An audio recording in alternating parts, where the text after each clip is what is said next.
It is your Thursday morning. You're watching 12 News today in AZ, and we're getting you going with a fast start to your morning. Thursday, May 21st.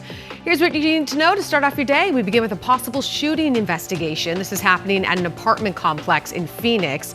You're looking at some new video of the investigation. This is right near I-17 and Peoria Ave. This is near the old Metro Center Mall, if you're familiar. Now, police there were called out right before 2 a.m. We're working with officials to confirm if anyone was shot and if anyone is in custody. Happening today, closing arguments begin in the penalty phase of Ian Mitchum's murder trial. Mitchum was found guilty in the 2015 brutal killing of Allison Feldman inside her Scottsdale home. Court's set to begin at 9 o'clock this morning. So coming up at 5:30, we've got our David Chasanoff covering this for us this morning. He's going to let us know what possible punishment is on the table for Mitchum. A man has been indicted after allegedly setting fire to the building that's set to be an ICE facility in Surprise. Now, this happened back in February. These are pictures of the incident. A grand jury charged 19-year-old Gabriel Mendoza Ocalizzi with malicious damage to federal property. Prosecutors say video shows him smashing a lobby window, using a propane torch to spray fire inside. Investigators say they also found anti-ICE rhetoric spelled out with rocks on the sidewalk. So if found guilty, he could face anywhere from 5 up to 20 years in prison. A domestic violence call led to a shooting involving Glendale police. This was just yesterday near Bell Road and 63rd Avenue. Police say a man and a woman went inside this business right near Bell Road and 63rd.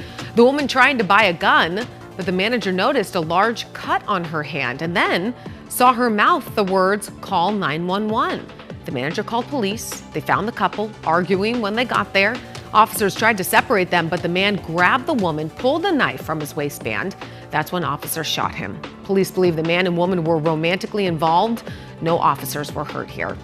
Starting at 8 o'clock this morning, fire restrictions will be in effect across much of Arizona's dry conditions and high fire danger. Well, it's all going to continue. So what do you need to know? We got to do things differently when, our conditions are like this. Prescott and Coconino National Forests and the city of Flagstaff, they're all under stage 1 fire restrictions. So that means limits on campfires, smoking, shooting, and some outdoor cooking spaces. Now, officials say the restrictions are meant to help prevent human-caused wildfires heading into our brutal summer.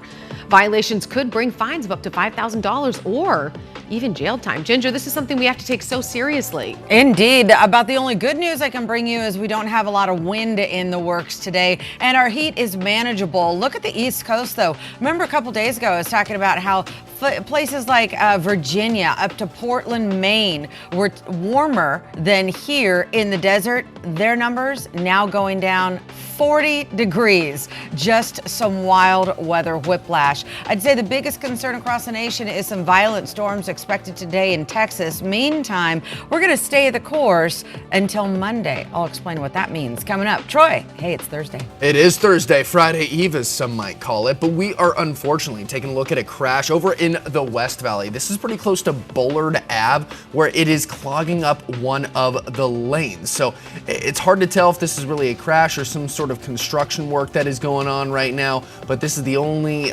bad news that I have going around in the valley. If we take a look around the valley-wide map, it'll work for me. There we go. Most of it is green. Emma? All right, love that. New results are in from Tempe's City Council election, and with just 260 total ballots left to be counted, seems as if big changes could be coming to Tempe. Look at that. The top 2 vote getters will win the remaining seats on the city council. Both Brooke St. George and Bobby Nichols appear to have defeated incumbents Burdetta Hodge and Jennifer Adams. The election still needs to be certified before it is official, but these are the latest numbers, and the winners of the Tempe runoff will be sworn in at the July city council meeting.